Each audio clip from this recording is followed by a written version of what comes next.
sing. Hello, viewers.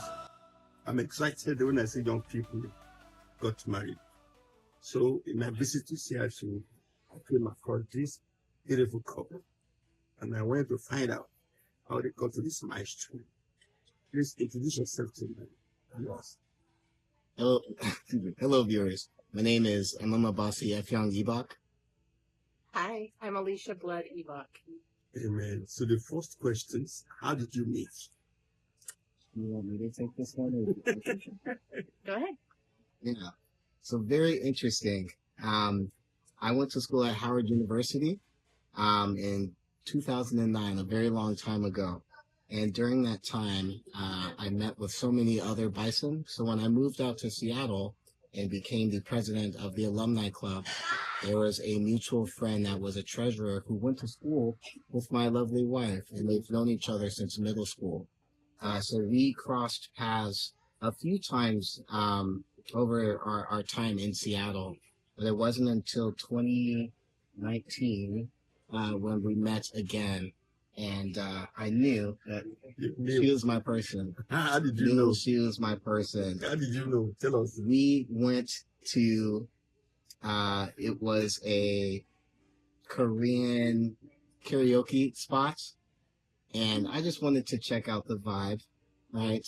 The fact that she was so comfortable in being goofy and wacky and singing different songs. I believe I sang Usher most of the times and serenaded her. She loved it, and I knew after that if she can hear my, my poor singing skills and still be around, then that's someone I want to spend the rest of my time with.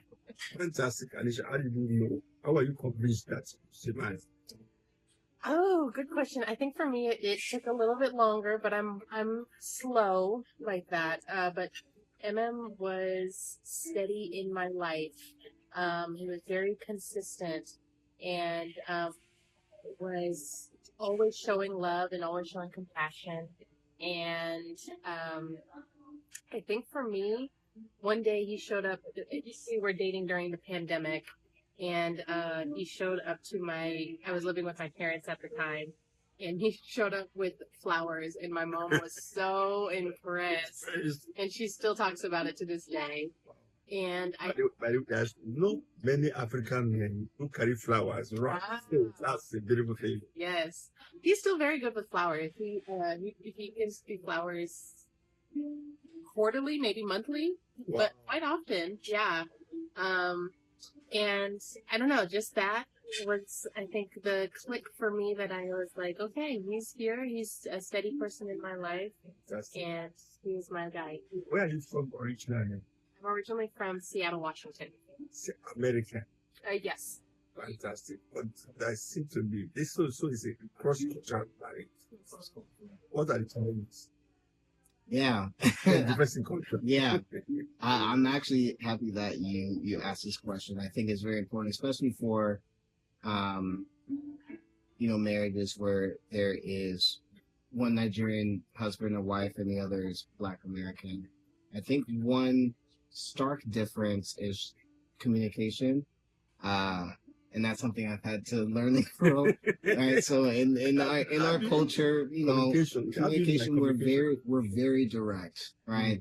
I remember my mom and dad, right, something on the floor, pick it up, right, and then you just move on.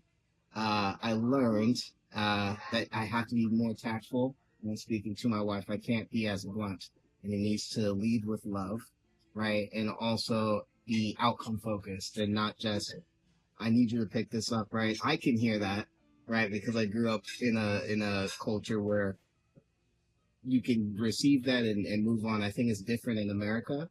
And that's something that not only in my marriage, but also just growing up in America, learning that there's a way that my parents did it and there's a way that I can do it differently in my marriage and in my life. So I'm very happy to have tried it. I'm still trying to make that shift as well, but that's one stark difference. Also, I think, actually, I'll stop there because I don't want to answer too much. I think we'll Allisha, go back and forth. Allisha, have to come in here now. How do you handle difference in food, for example? I love Nigerian food. I think it's delicious. um, but I do think that's probably kind of leading back to going back to your other question about conflict is that I think MM,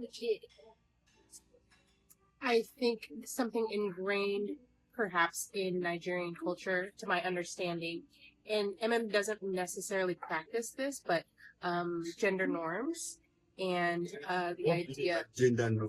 the idea of maybe women cooking for their husband, and that is not something that I practice as often as I probably should or could or want to. I probably could cook a lot more, but I think he does cook. Yeah, Right. yeah, there is food in the house. Yes. But I think that is something where we're still learning one another with that. But yeah, MM cooks. I also don't have any issues with any sorts of foods, so I'm really open and I like to explore different cultures of food. Like many other couples, do you sometimes fight? I think all couples fight. So how do you handle Yeah. that aspect of life? I think early in our relationship, we were still trying to learn each other and learn how to fight effectively. One thing that I'm trying to not do is argue in a way that is hurtful. And I think this is this is very Nigerian coded, but we have a way with words, and I don't think it is received in a way where it can just roll off your back. Particularly with my wife, she's a little sensitive. So when I argue, I'm trying to remain outcome focused, and talk to her in a way that still conveys love, even if I'm upset, and leading with, "This is why I'm upset." Oh. Yes. Yes, you hear that? Convey his emotion without being hurtful. That's good for everybody. That's a lesson. Please go ahead. Yeah. Speaking about this is what is hurting me, more so taking her out of it and talking about the situation and how it's affecting me and how we can work together to resolve it. Doesn't always go that way, right? Especially if you're trying to unlearn how to argue, right? Or unlearn ways that you may have heard people argue as adults. I'm trying to change. I think both of us are trying to change the way we communicate. But it was not like that in the beginning. I'll tell you that now. Right? Let me just what do you like in him best? Oh, I like he's very methodical, the way he thinks. And I really like that about him. I like that he can balance being quiet and reserved and also can be very outgoing, and fun and social. So I like that he's able to balance the two. What else do I like about you? I like so many things about you. I like the way he looks. Now he's blushing. Black man blushing. But no, I like the way his brain processes things, and I think also kind of going back to like how we argue, or I try and reframe the way I communicate into a way that is kind of outcome focused, because I think he has an engineering mind, and so yes, analytical. So wanting to come up with what is the end goal, what is the end result of this argument. But I really like that, the way he thinks outside of arguing. I just like the way that he thinks. So what do you like best in Allisha? Everything. That's the correct answer. But no, and I've mentioned this to you so many times. One thing I love about my wife, among other things, any person that she meets, the way she communicates with them and engages with them makes them feel like they've known her for a very long time. Fantastic. I will be at the airport or we'll be somewhere and I go to the bathroom, I come back and she's having a full blown conversation with a stranger and they're telling her their life story, right? And that happens very, very often. And if the stranger happens to be a man, you are not jealous? It's rarely a man. It's not Yes. We need to say that. But I host a lot. I think one reason I was so successful in Seattle is because I'm very community focused, hosting a lot of parties, engagement, Nigerian potlucks and some African potlucks. And I can host and know that Allisha can just walk in, everything's going to be handled. Fantastic. In the past, it's usually just been me and I have to, entertain my guests and be the grill master. And, I don't have to worry about that with Allisha because we are so aligned on the same wavelength when it comes to community building. Amen. She also has really great friends, and I think that speaks a lot to the type of person you are when you have really great friends. And I know I love my friends, and my friends are great, and her friends are great, and the fact that we're able to mesh our friend groups, I think speaks a lot to the types of people that she brings around. So both of you are very charismatic individuals. I'd say so. Now also the team, we are charismatic. Tell me, do you have love languages? If so, what are your love languages? Mine is it's a service for sure. Service. And I think that's because Flowers. and, my mom was my mom's a nurse for decades, and just seeing how she gave willingly, that meant something to me. And receiving that in the same way of, I'm going to go out of my way to take something off of your plate. For those that know my father, Your sister is cameraman. okay.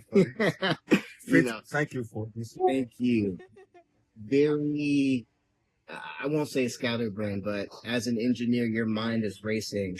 And just her taking things off of my plate means so much to me, knowing that this is handled, that's handled, because I know that you're thinking about something or you're trying to manage other parts of my life. And I love that. Allisha, what's your own love language? My love language would be quality time. Quality time. Yeah. I grew up as a only child, and so I really kind of seek out that social aspect. And we live together, but it is different when you have dedicated one-on-one time with an individual. And so I love that. So I assume both of you are Christians. What values has your Christianity brought into your marriage? Leading with love first. That means a lot to me. And when you look at the New Testament, particularly the Gospel, not the prophets, the disciples are focused, Paul specifically, on love, leading with love. Everything is about love first. I try to operate in love. Amen. I try. Because God is love. Because God is love. Doesn't mean it happens all the time, but that is how I'm trying to lead my life, is with love. There are other aspects, but it is with love. I mean, kind of the same. Divorce is not an option, really. And Divorce is not an option because God is divorce, right? yeah, so I think in that same vein, leading with love, communicating with love, not thinking that he is talking to me with malice. Because when people argue, it can be negative. But really reminding one another and myself that we're here for the long haul, and divorce is not an option, and we are leading with love. Thank you so much. Thank you.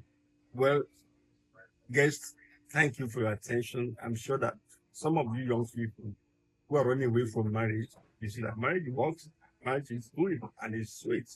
So be encouraged. God bless you really good. We remain the open pulpit. And my name is still Leon Papora. Call me Papa Eagle. God bless you. Thank you for attention. Emphasizing the truth in an eclipsing